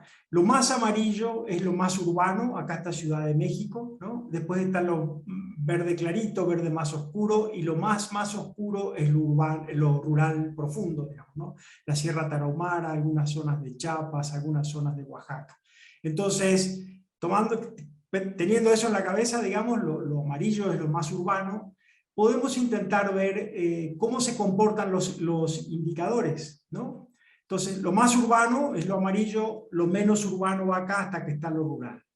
Y acá lo que tenemos es decir, bueno, ¿cuántas personas viven acá? ¿No? Entonces, lo primero que vemos es que mientras en nuestro indicador, cuando consideramos algo totalmente urbano, ¿se acuerdan que eran 4 dimensiones, densidad, población, distancia y uso del suelo? Son 54 millones de personas, esto para el censo del 2010, contra 88 millones de personas en la definición oficial. Entonces, si yo estoy haciendo planificación, si yo estoy haciendo asignación de presupuestos, etcétera, es muy distinto si yo pienso que el urbano en México son 54 millones, así que yo pienso que es 88 millones, ¿no? Entonces, acá está el gradiente, digamos, el total de personas que está en cada uno de estos gradientes del índice relativo de ruralidad en este caso. Obviamente que uno puede hacer aperturas distintas, ¿no? Puede hacer por quintiles, 3 lugares, lo que sea, ¿no? Pero básicamente el primer punto que queremos señalar es ese. El segundo punto que queremos señalar es los indicadores de pobreza de México. Si usamos la definición de rural dicotómica de menos de 2.500 habitantes, vamos a encontrar que hay un 65% de la población que está en situación de pobreza en México, en ambientes rurales, y un 40% en ambientes urbanos. Pero si hacemos una clasificación un poco más continua de la ruralidad, encontramos un gradiente de pobreza, ¿no? Que empieza en 34% de población en pobreza para los lugares no totalmente urbanos, un poco menos urbanos, ¿no? Y ustedes ven, cuando sube el colorcito, la intensidad al oscuro, sube el gradiente de pobreza. Entonces, podemos determinar un gradiente de pobreza en función de un gradiente de ruralidad asociado, ¿no? Acá no hay causalidad, asociado a un indicador de pobreza y ruralidad que nos puede informar mucho mejor cómo hacer política pública, versus tener estos números grandes, ¿no? El 40, entonces uno dice, la pobreza en México es un fenómeno rural. Bueno, depende qué definición de ruralidad usamos, ¿no? Si salimos de la versión dicotómica, podemos encontrar una variedad mucho más rica que nos informa para hacer asignación de presupuesto. Entonces, básicamente eso era lo que yo quería decir. Y Andrés, sí, acá siguen un montón de otros indicadores y básicamente todos muestran un gradiente, con los cuales te debe servir para poder hacer mejor la política pública. Gracias. Muy interesante, Isidro. Ahí tenemos, muy interesante. Tenemos ahí varias preguntas y Vanessa, si quieren seguimos con el grupo Salvador y ahora les hago otras 2, 3 preguntas que están planteadas ahí, ¿no? Celeste, si quieres, voy yo y después tú puedes complementar. Primero, yo estoy convencido de que en términos de políticas públicas y en términos de planificación es muy importante pensar de que hay algunos territorios que los tenemos que ver como conglomerados, ¿verdad? Y creo que es un aporte esto de ver los territorios funcionalmente integrados, porque hay dinámicas que no deberíamos de intervenir con una lógica municipal, porque tenemos reales dinámicas de mercados laborales y de corredores de conexión urbano que no respetan límites municipales, ¿no? Sino más son de estos territorios funcionales. Segundo punto, yo creo que es muy importante diferenciar por ejemplo, la región metropolitana, donde hay también diferencias entre sí, de las ciudades intermedias, y las ciudades intermedias o los territorios que tienen ciudades intermedias más importantes y más pequeños, los podemos ver en estos grados de lo urbano rural o lo rural urbano. Y después tenemos el conjunto de territorios realmente caracterizados por lo rural. Entonces deberíamos de pensar en políticas en relación con la economía, diferenciando estos tipos de territorio y también tomando los conglomerados de municipios. Y esto cambiaría bastante. Deberíamos de olvidarnos de territorios o llamados territorios departamentales, pero hay planes departamentales, hay programas departamentales, pero estos se demuestra que realmente no tienen ningún tipo de coherencia. Yo creo que si veamos el escenario 3, cuando agregamos más precariedad, claramente se utilizó la precariedad en lo urbano para focalizar atención sobre la pobreza urbana, de desmistificar de que la pobreza era rural y decir que había pobreza urbana. Y creo que también en la ruralidad tendríamos que ver hábitats más precarios y otros lugares que tienen otro nivel de desarrollo por una acumulación en este periodo post-conflicto diferente y que puede tener otro tratamiento. Entonces creo que agregar la línea de precariedad o no diferencia bastante el territorio, ¿verdad? Lo teníamos en pobreza o no, o de alguna forma precario o no, pero nunca habíamos visto el país en su conjunto de esta forma. Y creo que dejaría ahí, no sé si Celeste quiere decir algo al respecto a tu interesante, importante pregunta.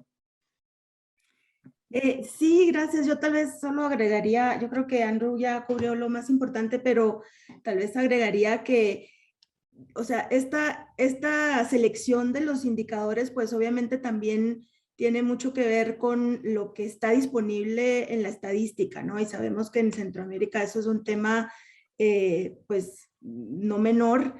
Y parte también, yo creo que de la importancia de este trabajo es sensibilizar a los estados en estos diversos países de Centroamérica sobre la importancia de poder ir haciendo estas caracterizaciones con estadísticas actualizadas. Entonces, también en términos de política pública, yo creo que también la metodología tiene flexibilidad y en la medida en que haya nueva disponibilidad de estadísticas, pueden focalizarse para determinados tipos de políticas públicas, pero yo creo que lo importante también de nuestro trabajo es cómo con estos resultados, con los territorios funcionales, se evidencia, como decía Andrew, que hay estos cinturones en algunos lugares del país, en el norte, que está pues bastante...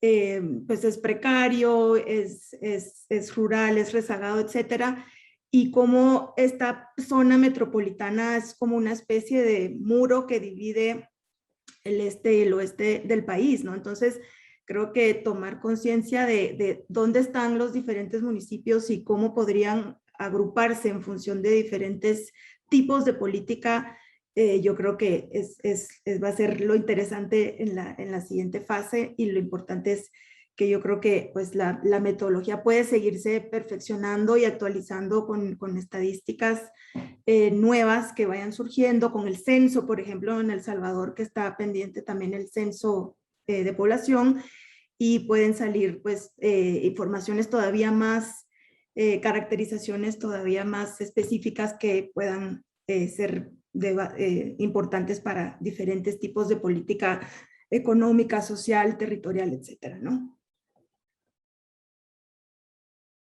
No sé si Andrés, si yo contesto la pregunta interesante de Mauricio Sarmiento, eso te iba a decir, Mauricio, yo creo que la pregunta de Mauricio es muy interesante y también, o sea, ahí no sé, Vanessa también un poco estaba dialogando Mauricio con la pregunta que tenía en su momento Marisol, no sé si la viste también, ¿cierto? Si hay otra pregunta, me lo pueden hacer. Pero si quieres arrancar con la de Mauricio y la planteas, y no sé si Vanessa va viendo, se nos están ampliando las preguntas de manera muy interesante. Eso de golpe nos va a afectar la segunda parte porque nos encantaría ver en tiempo real, pero claro, ya estamos pues a 25 minutos de terminar, pero sí me gustaría, Andrew, que respondas a esa pregunta, me parece clave.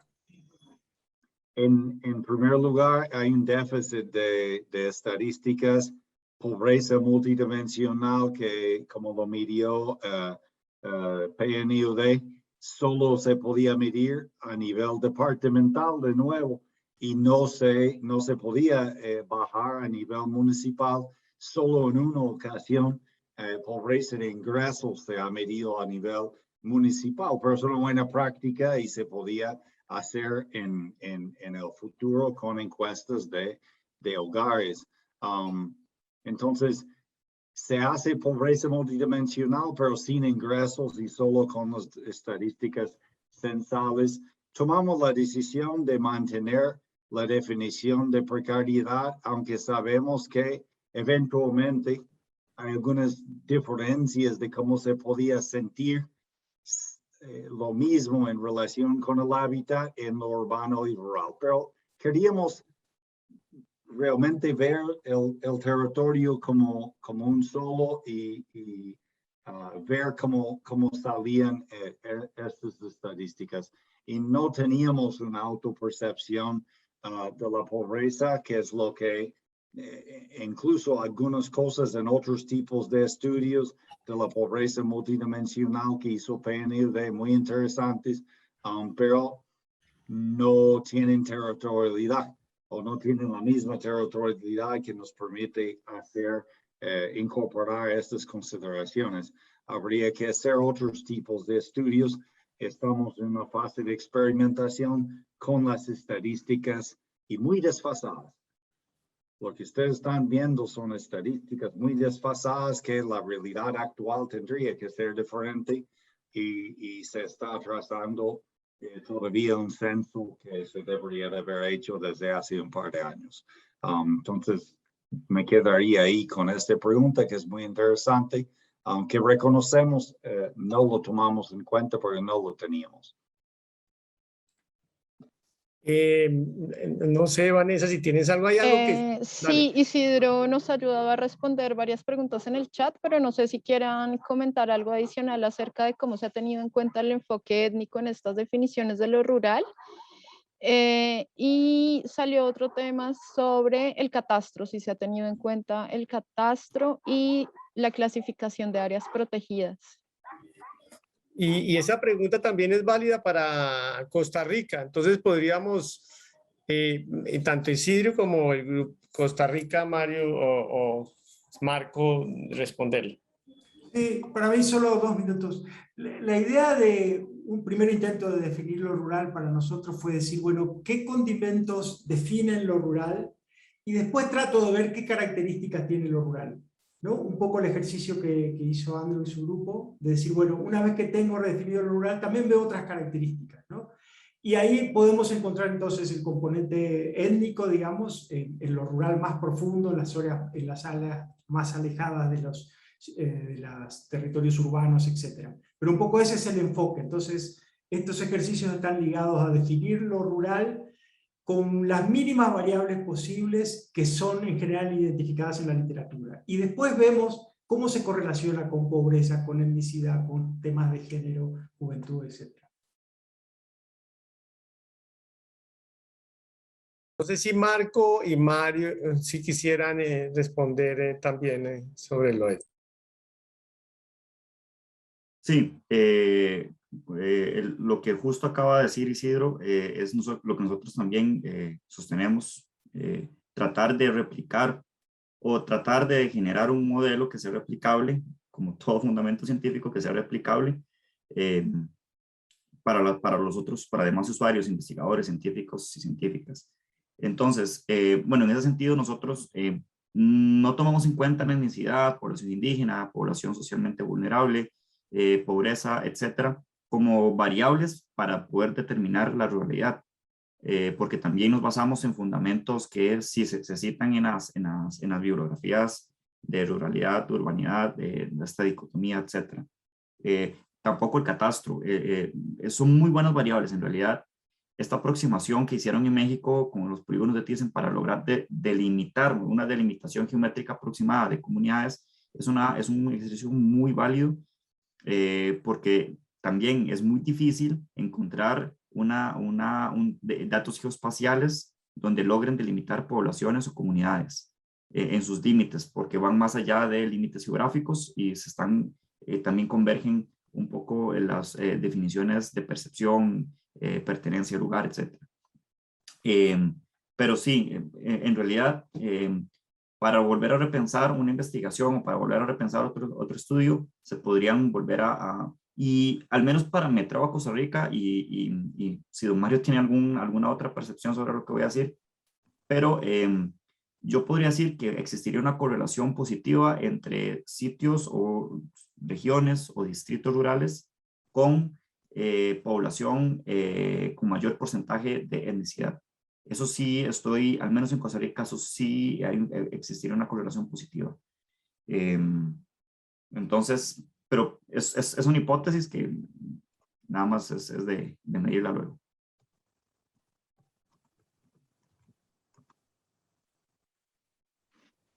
Bueno, una última pregunta para todos los conferencistas, y es en relación a las políticas públicas con estas redefiniciones de niveles de ruralidad o de urbanidad. ¿Cómo se espera que se cambie la forma de toma de decisiones o de proyectos que se van a desarrollar en estos territorios?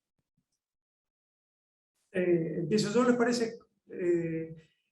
Muy buena pregunta, dale. Sí, excelente pregunta, y es el leitmotiv de este proyecto, ¿no? En las rondas que hicimos de la mano de CEPAL, que fuimos a SEDATU, fuimos a el INEGI, fuimos a CONAPO, que son 3 instituciones que manejan mucho estas en México, encontramos el campo fértil. El problema es que están atados de mano porque la definición oficial es una y ahí tiene que ir todo. Pero sin embargo el INEGI, que es el Instituto de Estadística en México, ya hace tiempo, de hace 10, 15 años, empieza a decir, bueno, para localidades de 5.000, para localidades de menos de 10.000. O sea, empieza a subir la vara, pues esta vara que le decíamos nosotros tiene 100 años, por una necesidad práctica, ¿no? Se dan cuenta que lo rural no puede ser definido por menos de 2.500. Entonces el campo para la política pública está fértil. Este proyecto de FIDA-CEPAL viene en un momento en que yo creo que las autoridades están maduras para reconocer ese cambio. Así que tenemos viento a favor. Por supuesto, los cambios institucionales son difíciles, pero una vez que se produce, digamos, va a tener influencia muy positiva, pensamos nosotros.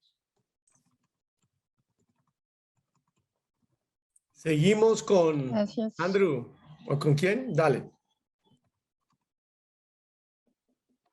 Creo que Ramón pide la palabra. Y claro, gracias. Solamente complementar el punto de Isidro. Creo que un primer elemento positivo es ya haber abierto el espacio para la discusión de estos temas en la agenda pública. Y primero estamos abriendo este espacio entre grupos que ya estaban cuestionándose la validez de tener una definición dicotómica, una definición estática.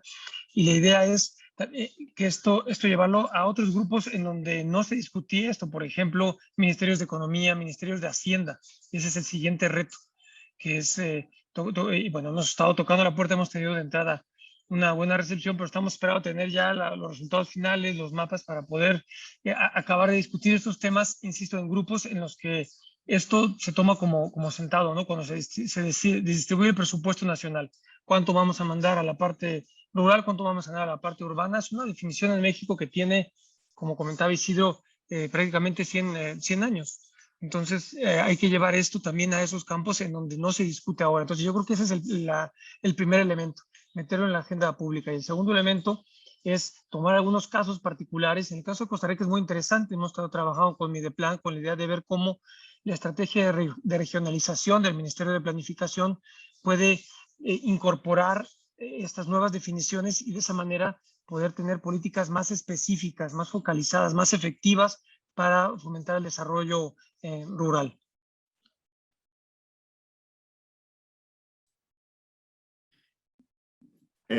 Sí, bueno, en el caso de Costa Rica, específicamente don Mario tiene como más esa conexión con los entes gubernamentales, los tomadores de decisiones, presidentes ejecutivos de Mideplan, INDER. Entonces, pero en efecto también Ramón nos ha apoyado mucho en este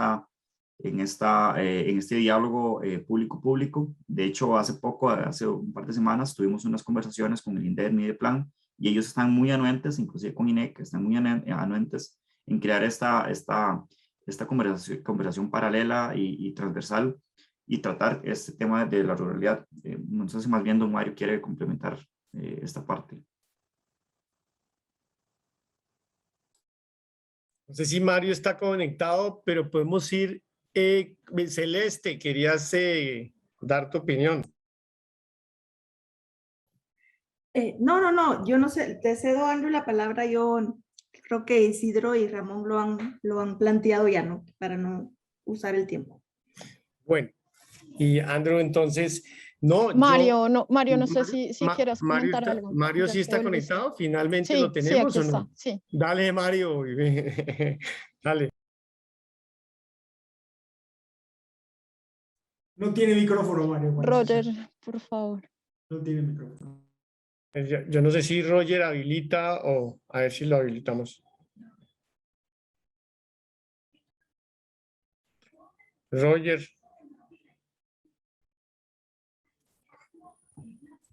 Ahora sí, ya, Dale. Gracias. Bueno, primero, muchísimas gracias, Marco, por un formidable bateador emergente. Yo creo que mostró la solidez del equipo, que cada quien maneja todo el proceso, y así fue como se trabajó hoy. Excelente. Y gracias a todos por la paciencia, por muy buenas preguntas. He escuchado los comentarios, etcétera.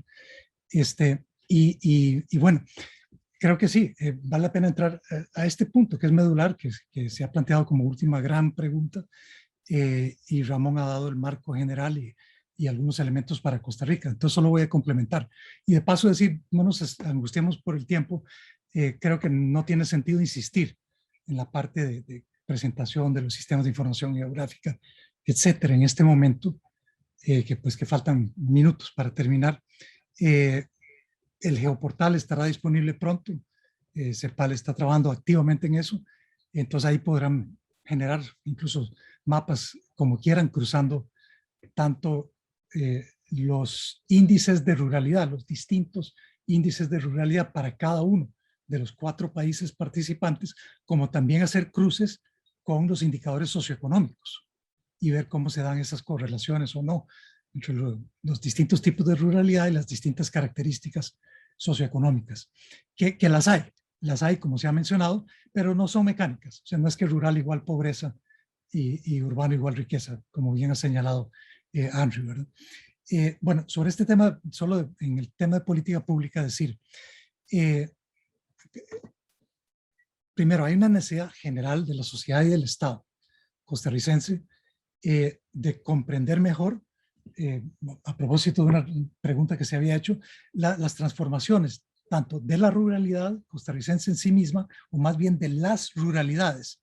Hay un título en que me encanta, es el libro 2007, que dice Los rurales diversos. No hay una sola ruralidad, hay varias. En Costa Rica están muy claramente diferenciadas. Y también, sobre todo, creo, en este tiempo, de cómo cambia la relación entre lo rural y lo urbano, o entre esas ruralidades y esas urbanidades, que tampoco son una sola, y hay distintos tipos de urbano, ¿no? Entonces, esto conecta directamente. Primero, si se ha sobreestimado en general el peso de lo urbano, en Costa Rica estaría llegando como al 90%, casi según los datos oficiales, y nosotros encontramos que es 10 puntos porcentuales menos. Eso ya abre una discusión. Igual que se abrió en Brasil hace unos años, cuando se repensó, se se replanteó el tema de ruralidad y se encontró que había mucho más rural de lo que decían las estadísticas oficiales. Pero además, el tema de la dicotomía rural-urbana pesa muchísimo en la planificación regional, a la cual ya se refirió Ramón, y también en la del desarrollo de los territorios rurales. O sea, el Instituto de Desarrollo Rural en Costa Rica lidera institucionalmente un proceso que es único en América Latina, por el cual se ha territorializado todo el país. O sea, no hay país en América Latina en que el Instituto de Desarrollo Rural o su equivalente tenga territorializado la totalidad del país, excepto el área metropolitana. Y de una manera más o menos participativa, con una propuesta técnica inicial sometida a validación con la gente, actores de los territorios, etcétera, y que ha ido evolucionando. Y en este momento, salvo el área metropolitana, todo el resto del país son territorios rurales, que en realidad no son rurales, son rural urbanos. O sea, en casi todos esos territorios hay ciudades pequeñas, medianas, incluso algunas tienen parte del área metropolitana. Entonces, al interior de los territorios rurales del INDER hay urbano. Y hay distintos tipos de urbano, distintos grados de urbano. Entonces, nosotros aplicamos estos índices de ruralidad y la relación con los indicadores socioeconómicos y estudiamos las correlaciones, etcétera, a los territorios rurales del INDER, a los 29 territorios rurales del INDER. Y entonces podemos, de hecho, hacemos una especie de tipología de los territorios rurales del INDER que tienen muy distintos grados y tipos de ruralidad y sobre todo muy distintas interacciones rural-urbanas, ¿verdad? Y por otro lado, estudiamos todos los planes de desarrollo regional de Costa Rica y todos los planes de desarrollo de los territorios rurales de Costa Rica construidos por los consejos territoriales de desarrollo rural con el INDER, que usan la estadística oficial dicotómica y replican eso en su diagnóstico del territorio. Y entonces el territorio es el núcleo urbano y el resto es rural, y cuando en realidad lo que hay son un montón de gradaciones y no se estudian las interacciones. Entonces, y termino con esto. El INDER, por su mandato, se supone que debe invertir en el desarrollo rural, ¿no? Ellos han sido proactivos en decir, bueno, sí, pero podemos hacer algunas inversiones en los centros urbanos siempre que cuando sean directamente para apoyar el desarrollo rural. Digamos un centro de acopio, de abasto de productos agrícolas, por ejemplo. Pero no es eso. No, eso es totalmente insuficiente. O sea, el desarrollo de un territorio rural tiene que basarse en una comprensión de la especificidad de las sinergias urbanos-rurales y de las características de lo urbano y de lo rural y de sus interacciones para potenciar la contribución de lo urbano al desarrollo del territorio, de lo rural al desarrollo del territorio, en su conjunto. Entonces necesitamos avanzar a eso a nivel de los territorios rurales, igual que por supuesto, como lo planteaba Ramón, a nivel de las regiones de planificación y las subregiones de planificación que hay que discutir cómo se conectan con este análisis. Gracias. Muchas gracias, Mario. Bueno, Andrew quería complementar. Muchas gracias, Mario, por la pregunta. Bueno, Andrew. Solo quería resaltar un poco de ver la experiencia, haber participado. Hay mucho espacio por la experimentación y de la argumentación sobre base de experimentación de la validez o no. Han visto 3 formas de hacerlo y esto es un complemento para CEPAL que nos dio espacio para experimentar con base en lo que teníamos, con base en algo que habíamos construido previamente, etcétera, ¿verdad? Y está conectado con un legado de REMIS aplicando este tipo de estudios, incluyendo a Colombia. Entonces, creo que es un llamado a la creatividad, la experimentación en cómo hacemos este tipo de análisis. Y ustedes como estudiantes han visto 3 ejemplos, van a tener pronto los documentos publicados por CEPAL y el geoportal pueden ver un poco más. Y es fundamental realmente con este tipo de análisis podemos hacer